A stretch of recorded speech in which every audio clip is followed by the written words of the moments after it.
from his daughter. I'd like to just introduce Franzi. I think most of you know Franzi, but for those who don't, Franzi originally comes from Switzerland. She completed a 3-year apprenticeship in horticulture, focusing on organic production of cut flowers, indoor plants and edibles. She moved to the UK in 1989 and she started her own garden care business and later diversified into garden design upon gaining an HNC in garden design and plantmanship. She's currently working as head gardener at the Grade 1 listed Stoke Poges Memorial Gardens. And Franzi is a chartered horticulturalist and she recently finished a Master of Horticulture qualification with the RHS.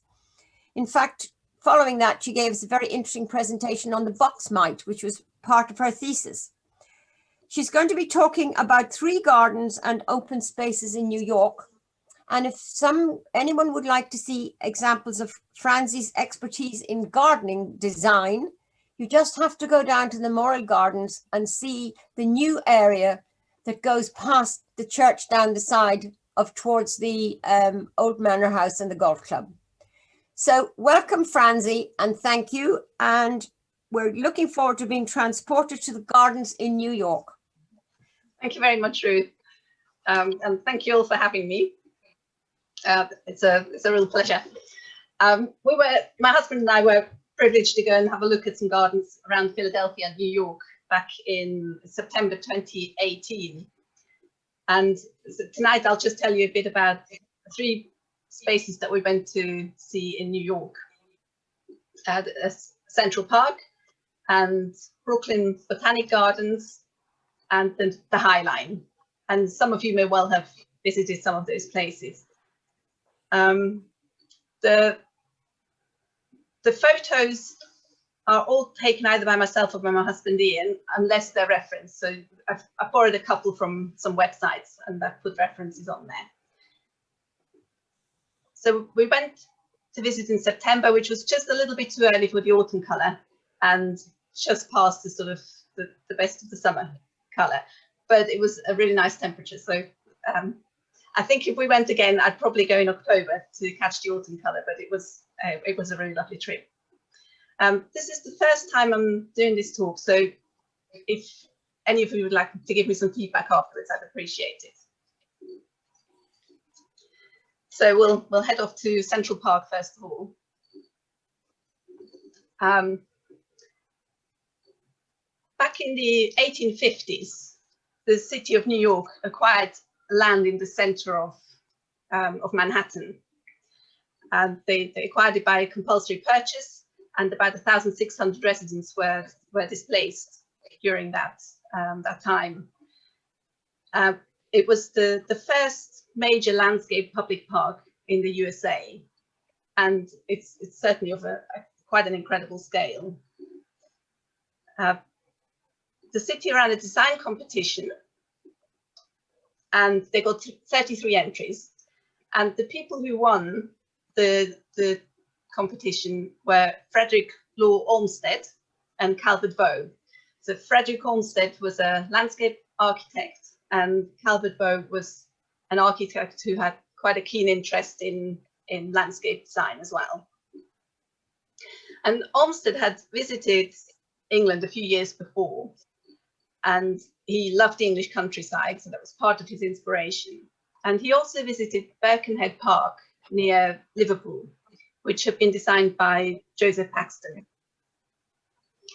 And it was the first publicly funded park for the people, so it was open for everybody. And it's now referred to as the father of Central Park, because that was very much Olmsted's inspiration for this concept and design of Central Park.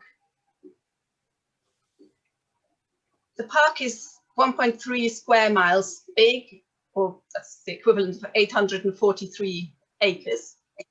And they get something like 58 million visitors a year, which is 10 times more than Hyde Park. So a huge amount of people go through there. And it is amazingly 75% funded from donations, from private donations, which I found interesting. So the kind of the essential idea behind the park is that it is easy to access and it's open to everybody. So no big gates and no big railings around, but anybody can access it. It's kind of the dream of a democratic space. There are some areas that are very, very formal and elegant. There's big bodies of water. This is the reservoir. And when they had the design competition, there were certain elements that needed to be included in the design. One of which was a grand fountain, which is this one here, Bethesda Fountain.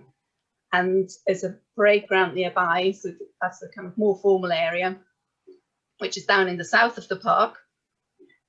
And then up towards the north, there is, I suppose it's very much a kind of idealized rural landscape, kind of, it's quite sort of rustic, quite naturalistic looking. So there are lots of lakes where people go boating, or some lakes you can hire little boats to sail around, remote control ones. There are lots of bridges. There are something like 40 bridges in the park that were designed by Calvert Vaux. And it's really meant to be a kind of haven, an oasis for the people of the city to come into. There's a big area in the park is called the Ramble, where they used all the rocks of that that were naturally there in the grounds already, and they've created this rural landscape that you could well imagine being somewhere in the English countryside. They also needed to include some flower gardens. And actually, sorry, before we get to the flower gardens, there's one of the other elements they needed to include was the fire tower, and they designed this little castle, Belvedere Castle, which is the fire tower of the park. Just quite an imaginative way of including a fire tower, I think. And then further to the north of the gardens, there are a series of flower gardens. So they've got the Shakespeare Garden there, which is apparently a thing in the States. I didn't realize this, but quite a few places have got Shakespeare Gardens. And there are gardens where there are collections of plants that Shakespeare mentions in his writing. And I'm afraid I'm not well versed enough with Shakespeare to know whether, how well they got that together. But it was a really pretty English cottage garden type garden. Then there's an Italian garden, which is a little bit on the bland side, I thought. Very nicely executed, but just quite plain. And a French garden with a really lovely fountain in it and some great scroll work. I quite like the two tones of the planting for the scrolls. We saw a person in there with an enormous camera photographing something, so we kind of went up and had a look what he was photographing, and he showed us the tiniest little butterfly. It was probably 5 millimeters in length, a tiny little blue butterfly, which evidently is quite rare, and even if it wasn't rare, you wouldn't really see it unless you were really looking for it. But there's quite a significant amount of wildlife in the park. And then there's the English garden, which has got a lily pool with this fountain, which is in memory of Francis Hodgson Burnett, the writer of The Secret Garden. And the garden, I think, is very much kind of inspired by The Secret Garden story. So it's surrounded by quite mature trees that give it a kind of sense of enclosure. And some really, really beautiful planting in there. They use salvias a lot over there, and just salvias that I'd never seen before. It was really exciting to see all the different sort of textures and colours that they were using, and they used lots of herbaceous plants, but also mix it in with quite a lot of annuals to extend the flowering season. And we had a quick chat with the head gardener there in the English garden, and she said that the biggest kind of challenge for that type of garden in New York City is the big differences in temperature between day and night, and also between winter and summer. Obviously, kind of more extreme temperatures than we get over here.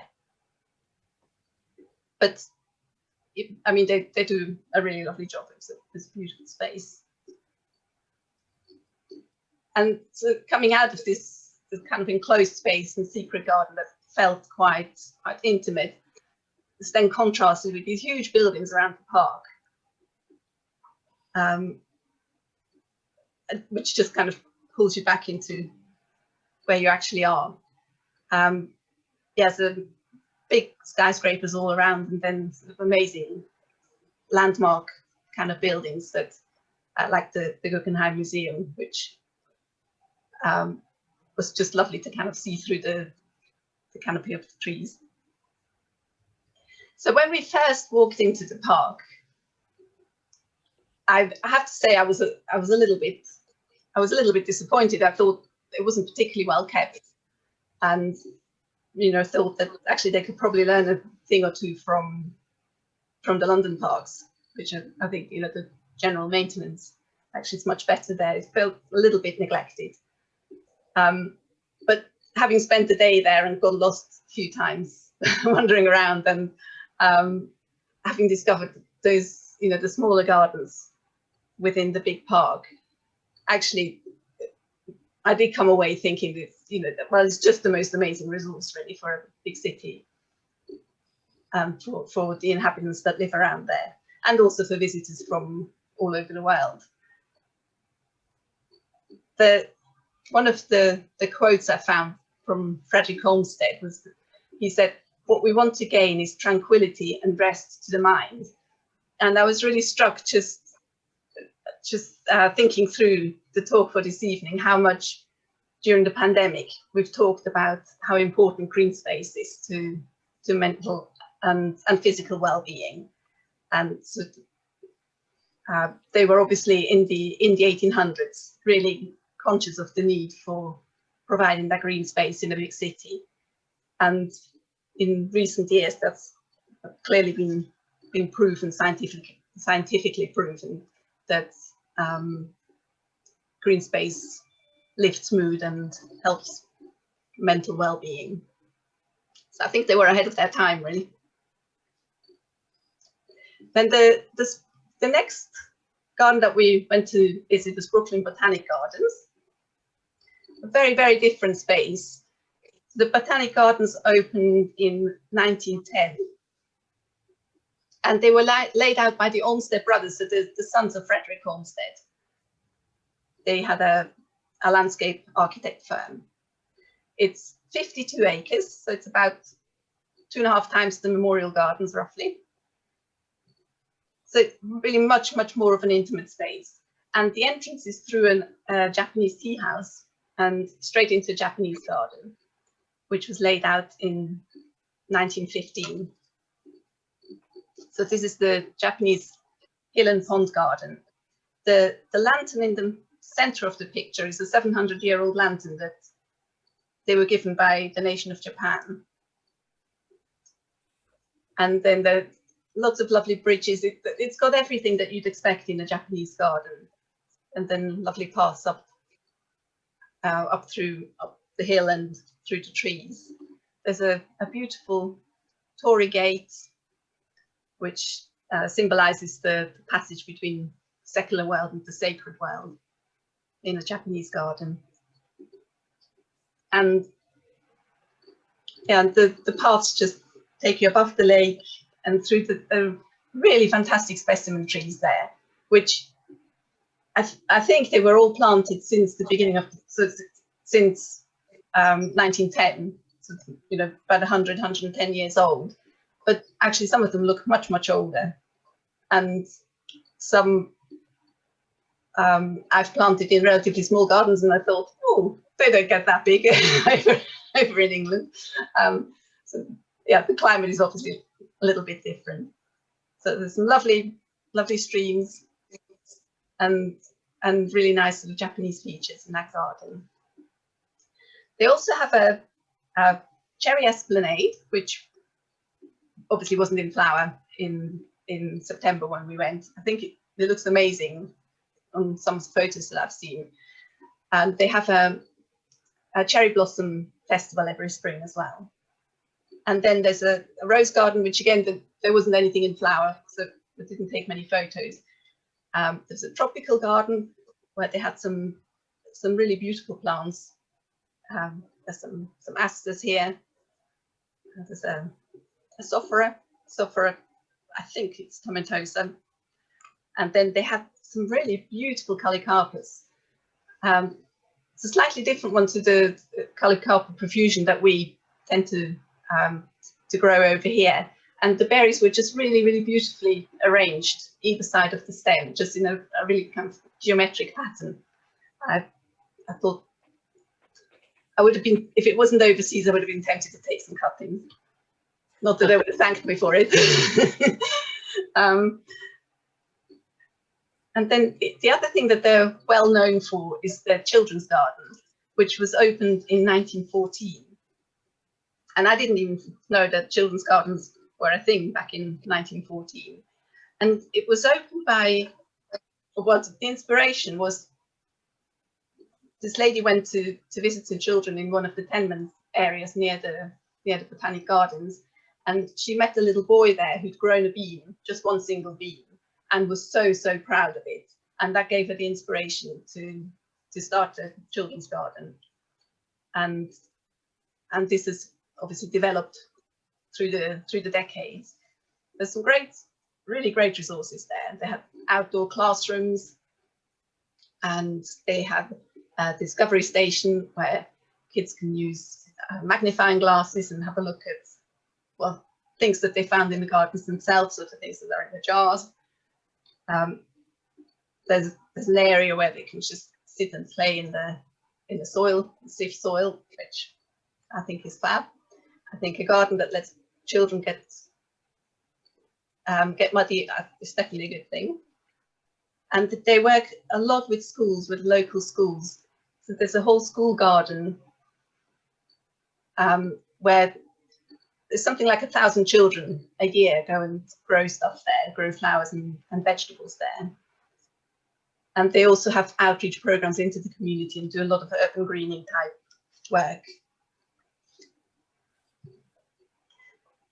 There's just next to the children's garden is this building that I think they probably use as a classroom as well. I'm not sure that you can read the inscription above the door. It says, "He is happiest who has power to gather wisdom from a flower." And I really like that. And I read this out to my daughter, and she said, "Oh, we'll have to put that on your gravestone." That will suit me just nicely, thank you. Walking away from this building, you walk across these stepping stones, and that's a rain garden. And when there is excessive rain, what would normally cause a flood, I suppose, that floods the area of the pebbles, and you can still walk across on the stepping stones, and then the water gradually seeps away and infiltrates into the ground. But it's a really nice decorative area. It's a beautiful way of creating a rain garden. Then there's an area where the conservatories are. This is the palm house, and in front of the palm house is the water lily terrace. So there's quite a good collection of water lilies there, and a lot of summer, well, annuals as well, summer bedding. Lovely fountains. There's a lot of really beautiful detail in those gardens. I was surprised. I had this kind of preconception of American gardens as being sort of, very tidy and a little bit maybe lacking in character, but actually I was really proven wrong. I was well impressed with the gardens that we saw. And one of the the really cool things that we saw a lot when we were in America was the containers, and just really imaginative planting of containers with lots and lots of green plants, just, you know, not that focused on color, but lots of different greens in textures of leaves, which is beautiful to see. And then that brings me back to the Japanese garden and to the exit. And I just borrowed a couple of pictures, so probably about a month later it would have looked like this with the autumn color. And then I've got a couple of pictures of the spring as well, so they've got a big collection of magnolias, and then the cherries out in the pond garden as well. So I quite fancy going back in spring sometime. And then the third space that we went to look at is the High Line. And you may well have heard of the High Line. It's been talked about quite a lot in the garden media. And it's got a really interesting history. So this is a picture of the, well, late 1800s, early 1900s. And this is what the streets of New York looked like. So there were pedestrians, there were horse-drawn carriages, there were motor cars and trains, all on the same level in the same streets. And not surprisingly, this did not work out well. And by 1910, more than 500 people had been killed by trains mostly. And people refer to the area as Death Valley. And then in the 1920s, they introduced what they called the West Side Cowboys. So they had people riding in front of trains and waving red flags to try and make people aware of, or the pedestrians aware of the trains coming. But they also started making plans of actually just moving the trains somewhere different. And the solution they came up with was an elevated railway line. And this is what it looked like. So they just built the bridge right through for a couple of miles through Manhattan. And that's where the trains came in and out. And then that left the road level free for traffic. And then as trucking became more popular for transporting goods, the trains weren't used that much anymore. And in 1980, the last train went on the High Line. And then after that, it became disused. And there was lots of discussion about what should happen. Many people were in favor of pulling it down and just getting rid of the whole structure. Because of course, there were businesses underneath the High Line that could only build 1 or 2 stories high in a city that goes for big buildings. But clearly that was a huge loss in terms of their potential income. And the mayor actually signed a demolition order in 1999. But there were some local residents that got together and they formed the group Friends of the High Line and advocated making a public park out of the area. And this was sort of, you know, they talked about it a bit, but they couldn't quite get a big enough number of people excited about it to really make a difference in the thinking of the city. So in 2003, they decided to have a design competition. And they had 720 entries, amazingly, from 36 different countries, including a mile-long swimming pool, lane swimming pool, and yeah, all sorts of things. One of them was a roller coaster that came off a building, and yeah, all sorts of things. But anyway, in the end, they appointed a landscape architect and design studio and a planting designer to start sort of serious work on the design for the High Line. And they were able to actually stop the demolition of it and start the build. So 2006, they started building. And then in 2009, the High Line opened officially, or the first part of it opened. And this is what it looks like now. So there are a number of places where there are stairs and elevators up to the High Line. And so you can kind of get on and off as as if you were going on the train, and you can walk along, and you get this lovely elevated view of the city from there. So we started walking at the northern end near the railway depot, and followed the High Line along. So they've got something like 8 million people using the High Line per year, and they reckon there are 15 different ecosystems along the High Line, and it's quite evident as you walk through. There's very different areas of planting and wildlife that you see, and it's just short of 1.5 miles of park. So the planting design was done by Piet Oudolf, who's a Dutch designer, and he's quite well known. He's done quite a bit of work in this country as well, including some planting design at Trentham Gardens, and yeah, quite a few different ones. Sorry, that's the only one I can think of at the moment.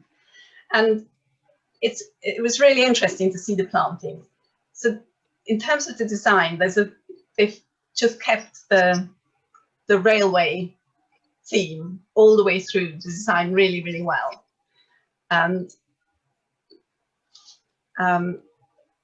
yeah, I was really impressed with how they used this 80-year-old structure and completely reimagined it, made something new out of it, something really beautiful. And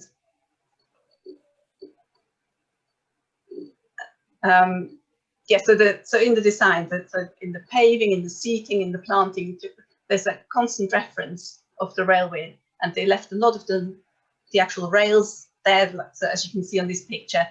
And then there's some areas where they really do very little work, and they just let the plants self-seed, like this one. That little bit more planting work in this area, but actually the majority of the planting is really, really well controlled, and so it's highly designed, it's well controlled, and it's well maintained.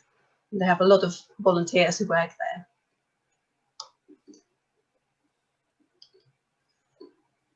So, for example, the birch trees with the grasses.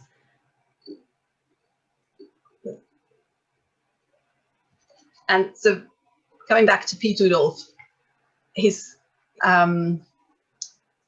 one of his quotes is that, so he says his biggest inspiration is nature, and he doesn't want to copy it, but create the emotion of nature. And that is really evident as you walk through the High Line or along the High Line. So, as I said, some areas are just kind of pretty much left to do what they want to do, like this bit here. And then there are some raised beds where the planting is very intentional. And so, for example, this is a kind of prairie type planting with some, the yellow flowers are goldenrod, type of goldenrod. Grass is, I think, are cespitosa. And this would be constantly weeded and trimmed back and looked after by the people working on the High Line. There's some big prairie areas. This is actually a neighbouring building, the roof of a neighbouring building, and there are lots of art installations there as well, which I found really interesting to see. It's kind of really a little bit of an outdoor art exhibition space. Then there's some raised walkways that take you right up into the canopy of the trees, almost a little bit like the treetop walk at Kew Gardens. And then there are some kind of like edge of woodland areas with just apple shade. And then again, art installation, kind of meadow planting. And you can see that the street furniture that they use as just kind of gently reminds you of the fact that this used to be a railway.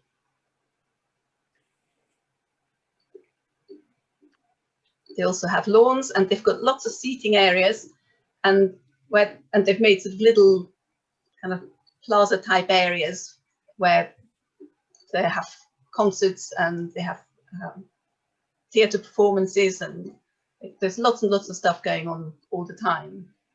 And it's a really hard space to photograph because there's so many people there all the time. It's almost impossible to get a photo without someone just stepping right in front of you.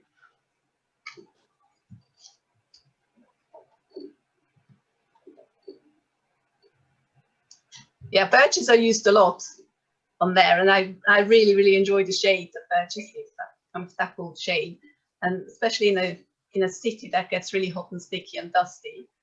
It created a lovely light and just, you know, a little bit of urban cooling, I think is the technical term. And then all along, as you walk along, you have this backdrop of a huge cityscape. So the photo on the left is what I guess we would call a Mediterranean kind of planting. I'm not sure what the equivalent of that is in the States, but the sort of very sun-loving, heat-loving plants. And then again, you walk through a much more shady area with appropriate planting underneath. And then they have one stretch where half of the path is flooded with water, but there's just a trickle of water running over it, which again just creates a really beautiful, cool sort of atmosphere. And lots of kids take their shoes off, and adults as well actually take their shoes off and walk through the water. And they're great views across there of the Hudson River as well. And the sun loungers are used all the time. So as soon as somebody gets up and walks off, someone else will sit on there. I'm not quite sure what they did during COVID times, but it was certainly working really well as a public space when we saw it.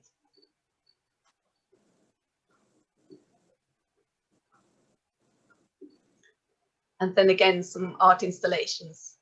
So these are glazed tiles and that they've made into archways, and lots of people enjoy taking photos there. And then there's a railway arch that they've just, well, sort of plonked into one of the beds. I mean, it was nicely placed, but slightly random, but it looked really beautiful with all the planting around.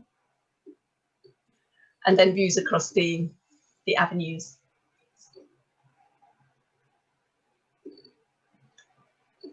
So there are lots of events that happen on the High Line, and yeah, people clearly really enjoy it.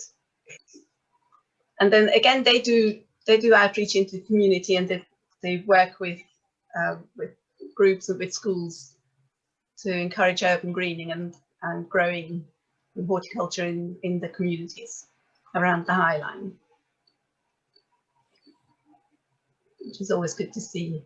Now, usually the High Line's closed at night time, and we were walking past and we saw that one of the entrances was still open, so we didn't know it usually closes, so we walked along and we were almost on our own, and it was great. It was such a great time to see it, because there weren't all these masses and masses of people milling about, and there's really lovely lighting there, just really subtle lighting that just kind of guides you along and highlights different features of the planting and of the furniture.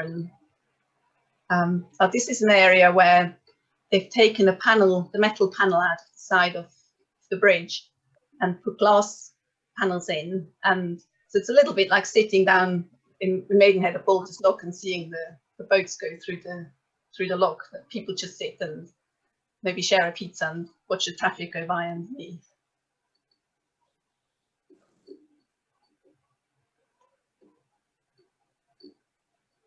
And you get some great glimpses of really well-known landmark buildings. Some more nice shady planting. I really like Leary oaks. I think that's what drew me to that area, and ferns.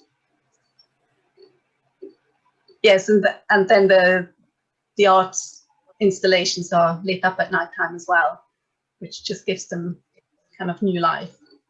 So it was a really interesting space to look at. One of the things, again, I was really impressed by was that their funding is almost 100% from private individuals. So the city of New York doesn't really contribute to the funding of it, which I found inspiring. I was generally looking around these gardens because they're so well kept, and there's clearly a lot of money in those spaces. They've got big budgets to keep them really, really nicely. And yes, which I just found interesting.